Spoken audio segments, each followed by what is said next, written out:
Most people don't share their big, hairy goals out loud. They're told to keep them to themselves. No one needs to know. But here's the thing, that advice keeps people small. That advice kills your goals.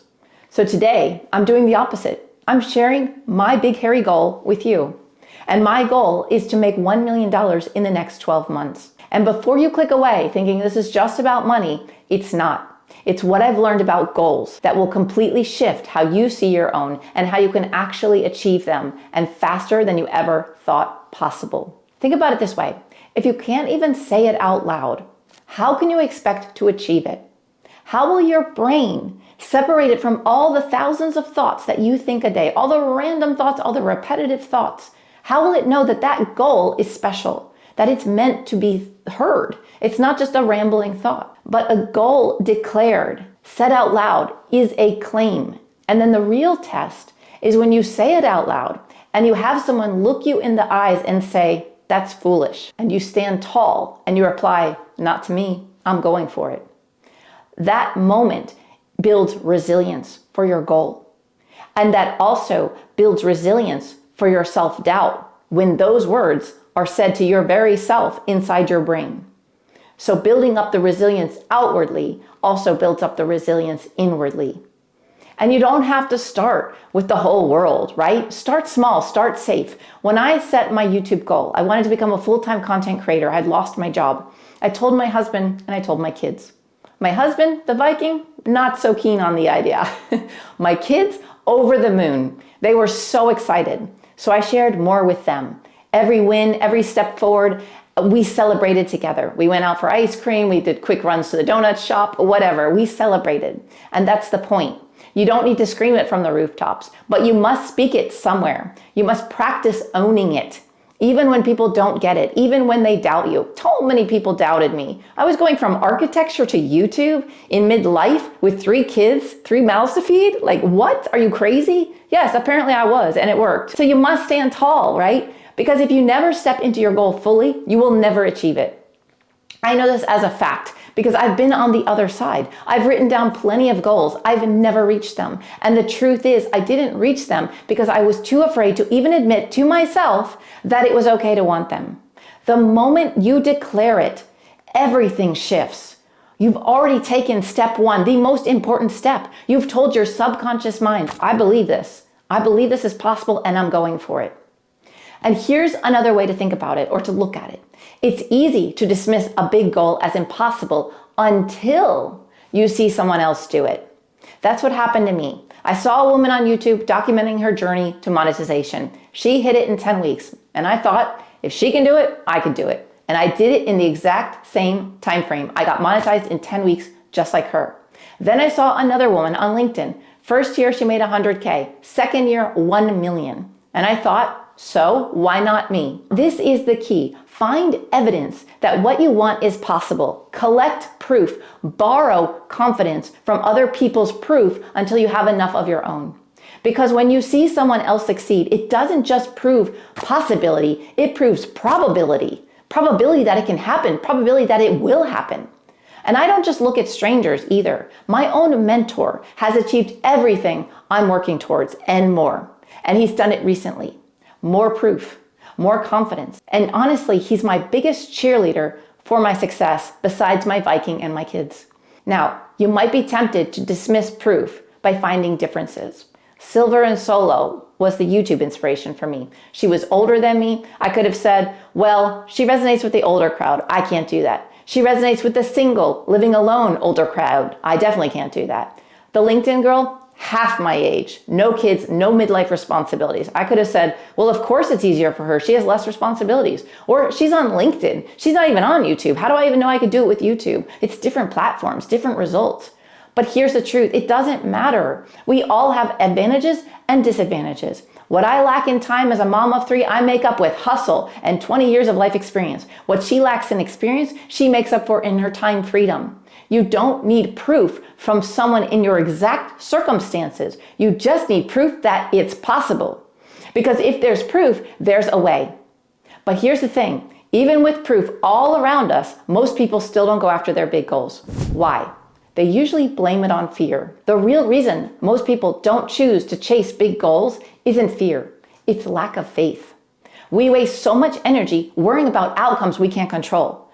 But the truth is, every outcome is the right outcome for you. The one you need and is required for your growth at this moment in your life. I'll give you an example. When I was pregnant with my first child, we went on a hospital tour with a group of women that were pregnant and all due to give birth in a few months.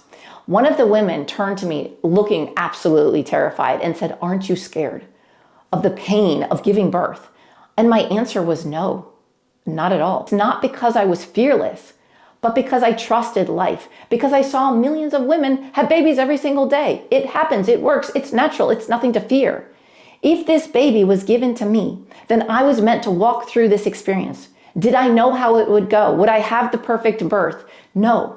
But I knew whatever happened, it would grow me into who I was meant to be at that moment in my life. And that's the truth for you too. Everything worth having in life requires some pain, some sacrifice.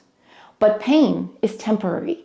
And what's on the other side of that pain is the version of you you're meant to become. So another thing to consider, you can't expect to hit a new goal as the same person you are today, doing the same things you are doing today.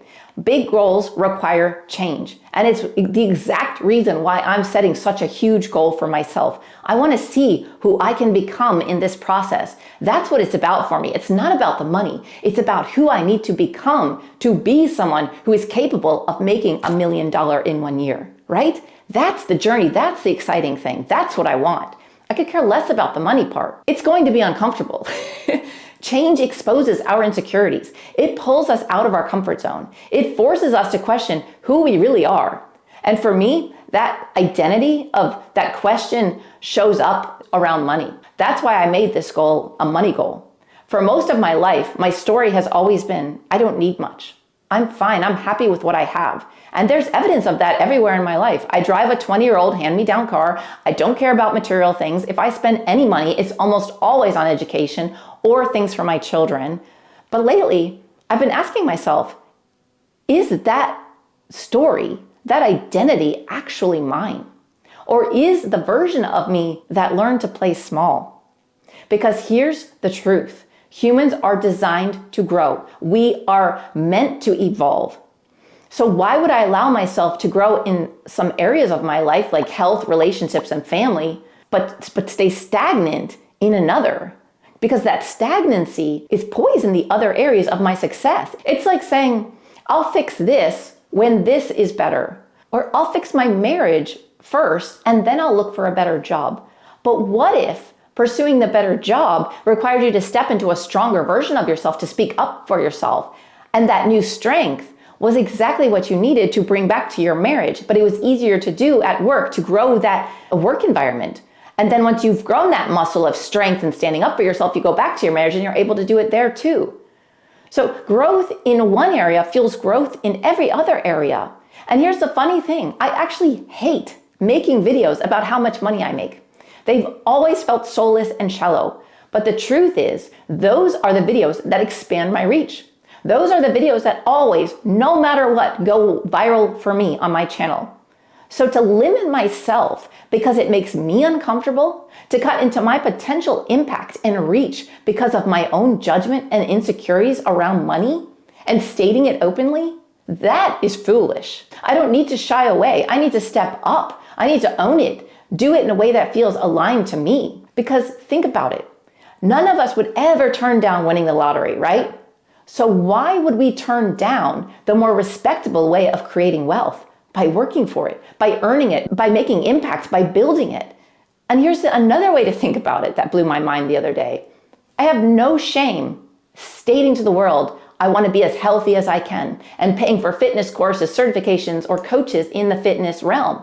I have no shame saying I want the best marriage and family life I can have, right? Buying books, taking courses, the whole shebang. So why would I feel shame about wanting the best financial situation for my family if I can create it and dump resources into getting that as well? And so it really just clearly hit me the other day. You know, striving in the financial realm is no different than in the health or the relationship realm. Why not want to make the biggest impact I can. Now, this doesn't mean it's going to be easy. And I'll tell you, when I first announced the $1 million goal to my community in a live call last week, I felt proud, I felt confident, and I was so ready for it. I felt like, yes, I'm stating this out loud.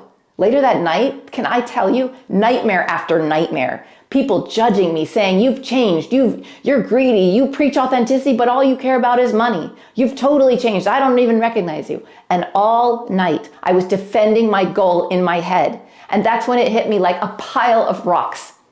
This is the first test, owning it. No matter what anyone says, I know why I'm doing this, and that's enough. I don't need to prove anything to anyone. This is going to make me into a better human. I have to question things. I have to go through insecurities. I have to face fears. I have to overcome things. I have to learn things. I have to become a new person. And that is exciting. And I know you've experienced this too. Maybe you've told someone your dream and they rolled their eyes.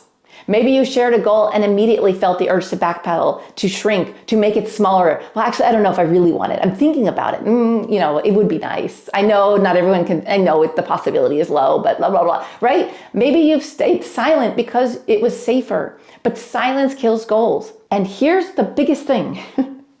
If that dream was planted in you, it was not random.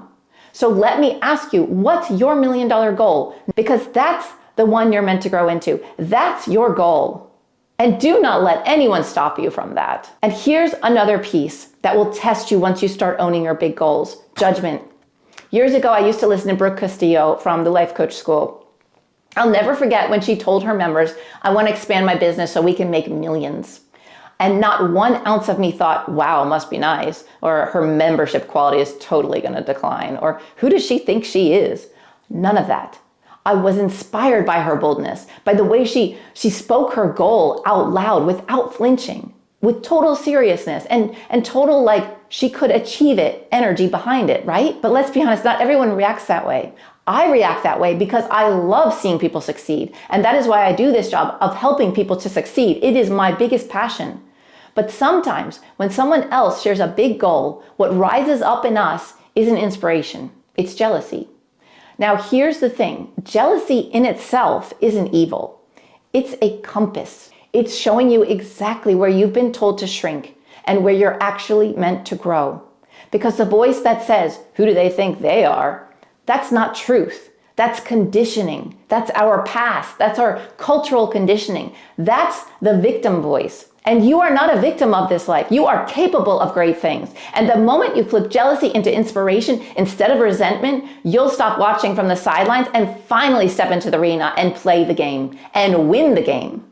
So the next time you feel that sting of jealousy, don't run from it. Don't use it as an excuse to shrink. Use it as proof that you're ready for more. So here's where I'll leave you with all of this. Most people will hear everything I've shared today, nod their heads along, and then go right back to hiding from their goals. But not you. You've made it this far into the video, which tells me you're serious, you're ready. So here's my challenge. What's your big, hairy $1 million goal? Say it out loud, tell someone, own it, and take that first step today. You could even post it in the comments below if you want. We will support you and cheer you on.